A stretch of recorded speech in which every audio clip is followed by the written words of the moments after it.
En fait, s'il y a quelque chose de réellement dramatique qu'il faut déplorer et dont il faut s'inquiéter, c'est la dégradation de la valeur présidentielle dans nos milieux en Afrique. C'est-à-dire qu'au fil du temps, on constate qu'on a des dirigeants qui parfois parlent avant de réfléchir ou du moins sont animés par un esprit plutôt pernicieux, au point de raconter des choses qui n'ont pas une emprise réelle, enfin en tout cas sur le réel. Alors, quelqu'un comme Tinubu, dont le pays a vécu justement, comme l'a dit l'ambassadeur à l'instant, le phénomène Boko Haram pendant des années, et qui a eu même des conséquences sur les voisins comme le Cameroun, le Niger, etc. etc. Le Tchad, etc. Et qui a occasionné la mobilisation de ces armées-là pour l'aider à traquer ce phénomène-là. Aujourd'hui, devant les chefs traditionnels, il tient un tel propos pour se désengager ou du moins dire, enfin jouer à la victime, pour donner le sentiment que, écoutez, le phénomène que nous subissons là vient plutôt du Sahel. Je trouve cela plutôt irresponsable et très lâche. Et extrêmement dangereux parce que depuis toujours, la CEDEAO, depuis un moment, semble nous dire, ah oui, on va mettre une force pour lutter contre le terrorisme. Ils l'ont dit.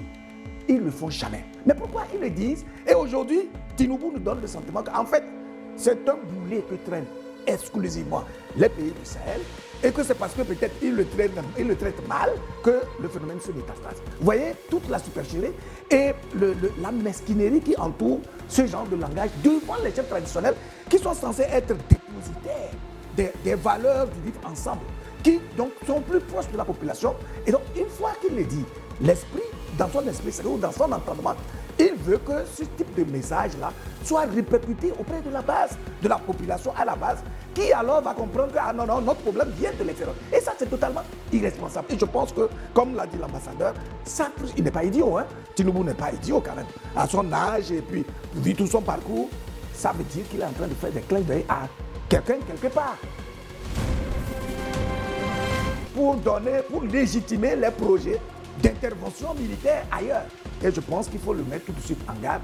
Et je pense que les pays de l'AES ont bien fait, ensemble avec les chargés d'affaires du Mali et du Niger, d'interpeller le chargé d'affaires du Nigeria pour lui remonter les bretelles et lui rappeler les faits de l'histoire en ce qui concerne justement ce phénomène d'insécurité.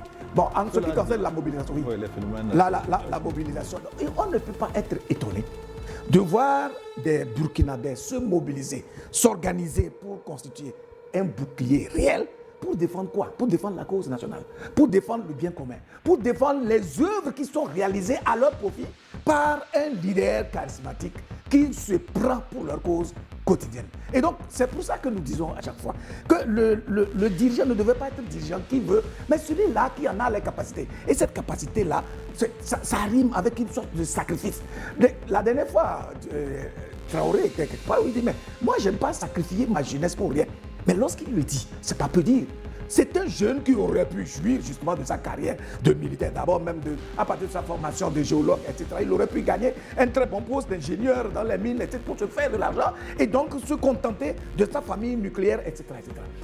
À partir de l'instant où il a été militaire, il a été au front, à plusieurs fronts à la fois. Il a vécu toute l'injustice, l'hécatombe que ces citoyens étaient en train de suivre. Et il s'est décidé justement à prendre le taureau par les cornes et assumer une charge de l'État. Mais c'est un capitaine.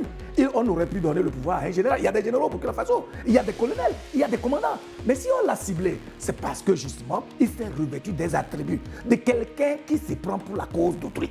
Parce qu'il est empathique pour l'être humain, pour son concitoyen. Il est prêt à sacrifier justement sa vie pour un tel homme qui se fait bien comprendre de par sa droiture, son langage, ses œuvres et tout ce qu'il mène et qui épanouit justement l'esprit du peuple burkinabé. Je pense que le peuple dans son ensemble ne peut pas manquer de stratégie, de mobilisation pour pouvoir justement contrer tous les projets funestes de déstabilisation qui pourraient donc court-circuiter cette symphonie qu'il a amorcée et qui fait rêver le peuple burkinabé. Excellence, c'est la énième fois que les populations descendent dans les Ouagadougou.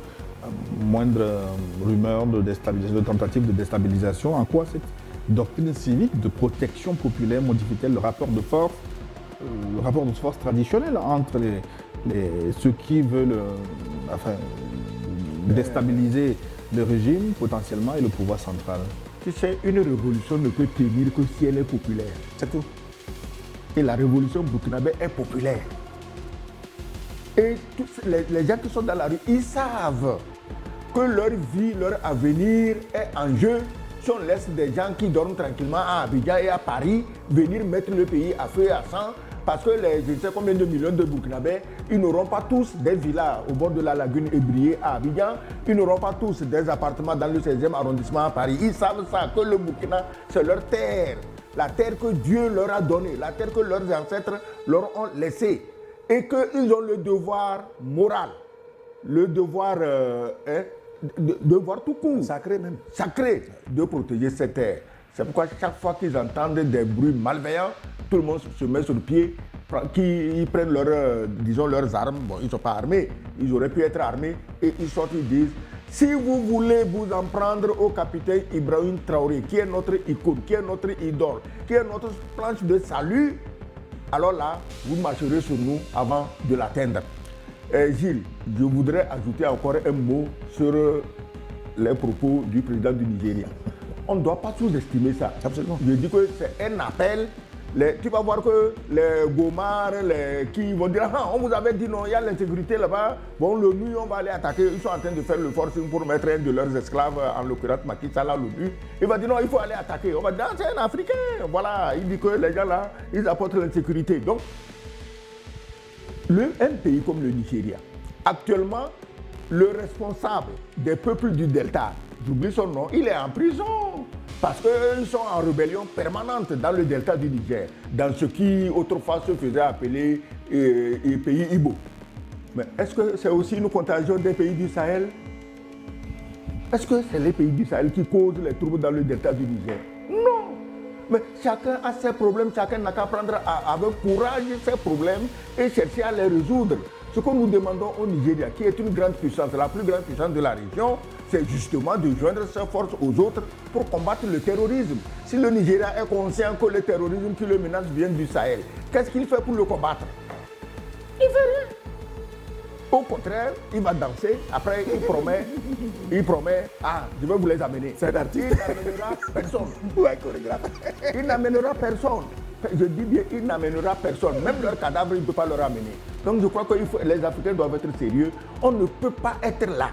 On se fait élire par des populations et après, on s'en fout complètement des intérêts de ces populations. Chaque matin, on prend un coup de fil de quelque part pour diriger le pays avec les coups de fil qui viennent de l'étranger. Ça ne peut pas continuer comme ça. Mais Luc, maintenant... Pour revenir sur les mobilisations vous avez épuisé votre temps de parole.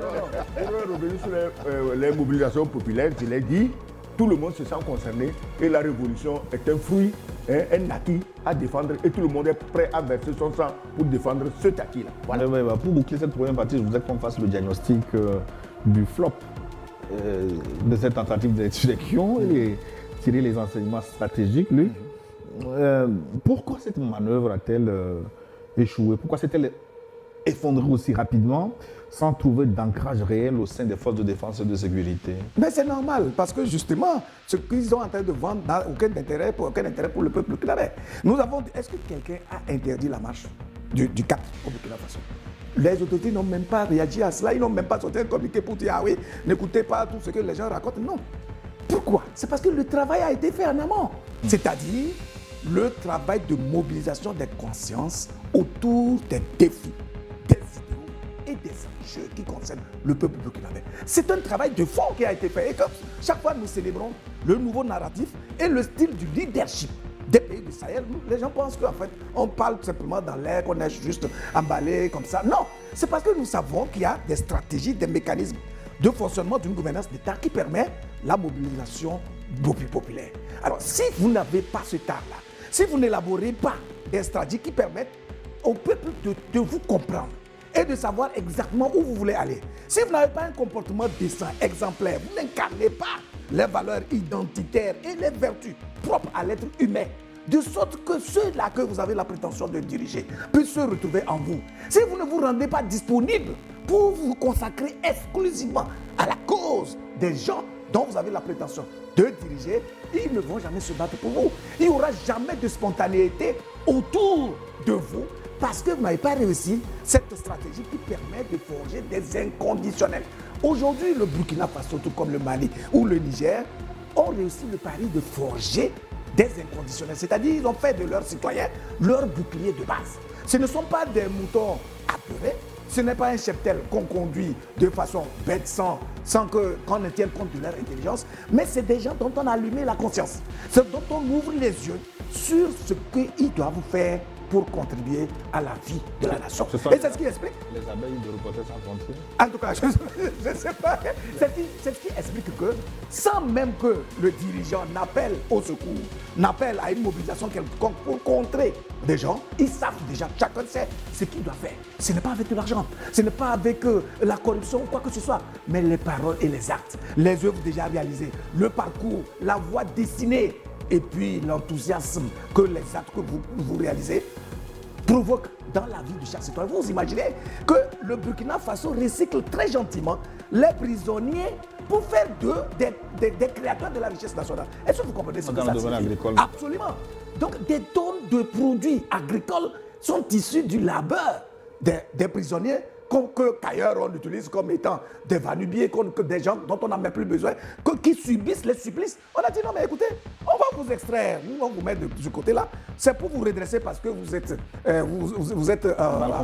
voilà, avec la loi, mais on sait que vous avez encore vos facultés. On peut vous recycler, on peut vous utiliser sous d'autres fronts.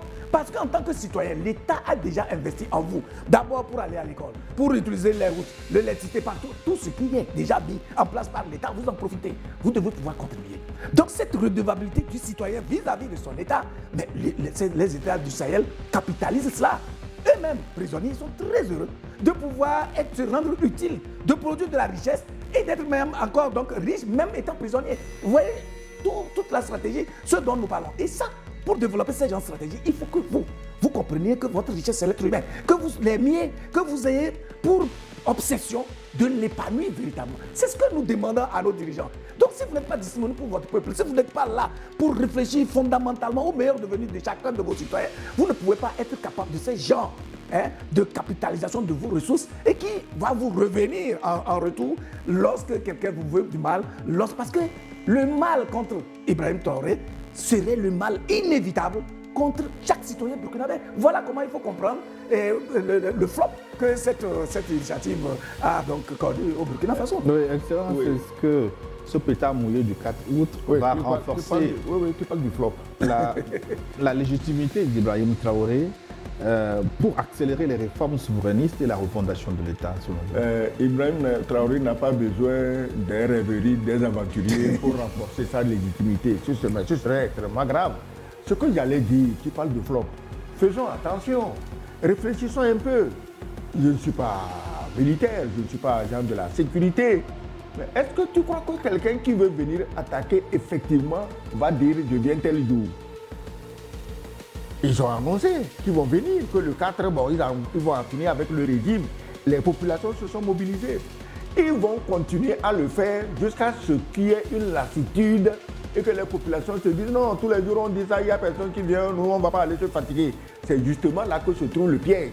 Il faudrait que les Burkinabés sachent que 1000 tentatives de venir, ça fait 1000 sorties de protestation. Parce que le danger est là-bas. Ils vont créer une atmosphère de lassitude. Bon, on vient attaquer, on ne vient pas. Demain, on vient, on ne vient pas. Les vrais attaquants n'annoncent pas. Ils vont préparer une surprise. Et il faut que les Burkinabés s'apprêtent à faire face à la surprise. C'est ça, c'est là-bas que se trouve le danger. Et quand tu vois toutes les intrigues, je te dis que des gens sont encore au pouvoir parce qu'ils ont promis la déstabilisation du Burkina. Sinon, ils ne seraient pas au pouvoir. Il y a longtemps, on les aurait balayés pour faire place à des équipes nouvelles. Non. Ils ont promis la main sur la Bible. Je suppose que c'est des choses, des croyants, que non, ne vous en faites pas, grand chef blanc, on va te les amener. C'est des enfants. Voilà, donc il n'y a pas de flop. Il y a un ballon d'essai, c'est un ballon d'essai. On mobilise, les jeunes se mobilisent. Un autre ballon, ils se mobilisent 2, 3, 4, 5 fois. Ils vont dire, oh bon, on est fatigué, c'est à Dar, ils font ça, ils ne viennent pas. Et c'est le jour là, ils vont venir. Donc, peuple burkinabé, jeunesse burkinabé, tant qu'il y a même une rumeur de déstabilisation, tout le monde sur le qui-vive. Lucas Maki, une fois l'échec d'une manœuvre, c'est peut-être le succès de plus, un succès de plus pour Ibrahim Traoré. Dans tous les cas, je pense que l'ambassadeur a tout dit.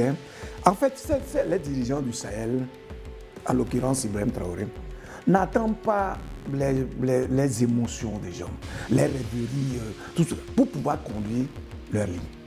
Ils sont suffisamment populaires et c'est leurs ennemis qui se rendent compte que tout ce qu'ils sont en train de faire là, d'ailleurs même la mobilisation de la population sans que les dirigeants n'aient eu à le leur demander, va même peut-être surprendre Ibrahim Traoré lui-même. Il se dit, cette population est tellement éveillée, peut-être qu'elle est en train de donner des performances qui sont au-delà même de ses attentes. Et c'est tant mieux. Parce que, vous voyez, lorsque vous plantez un arbre fruitier, il peut produire des fruits au-delà même de vos attentes. Et c'est ça qui est bien. Donc, Ibrahim Traoré n'a plus d'efforts à faire. Sa popularité, sa légitimité ne feront que se consolider. Tout simplement parce qu'il ne dévie pas de sa trajectoire, il reste consistant, cohérent et persévérant. Et c'est tout ce qu'il faut pour un leader. Donc on a tellement de prétentieux, de vendeurs d'illusions, que d'habitude on nous a toujours habitués à des langues de bois, à des promesses fallacieuses, à des langages qui ne tiennent pas avec le réel. Au point où finalement, lorsqu'un président réussit à mobiliser quelques gens autour de lui pour faire un petit bouclier, on pense qu'il est célèbre. Non, je pense que la révolution au Burkina Faso et dans les autres pays du Sahel est un modèle très inspirant. Et je pense que le Burkina Faso fait bien de s'appuyer sur la date du 4 août. Parce que normalement, de façon officielle, la date d'indépendance du Burkina Faso, c'est le 5. Alors si on s'appuie sur la date du 4, c'est parce que Thomas Sankara avait opéré justement son coup le 4 août 1983 et à partir de cela, il a semé une graine nouvelle. Qui est donc populaire. Absolument. Et donc, il a lancé cette dynamique-là. Je pense que le terrain a été suffisamment construit en 4 ans de gouvernance de Thomas Sankara. Il avait déjà repiqué dans l'esprit des citoyens burkinabés l'idée de la révolution, l'idée de la souveraineté, l'idée de l'affranchissement par rapport à tous ces nœuds-là qui sont dressés par le colon et les traîtres, les ennemis, en tout cas des populations du Burkina Faso. Et donc, dès lors que Ibrahim Traoré vient se greffer donc, à cette date, pour continuer une œuvre qui avait déjà été initiée, la brèche va prendre. Ça prend tout simplement parce que lui aussi, il se montre suffisamment cohérent, il se montre suffisamment empathique et vraiment mobilisé, prêt même à mourir pour la cause du Burkina Faso. Mais qu'est-ce qu'on peut chercher de mieux pour un dirigeant? Alors, est-ce que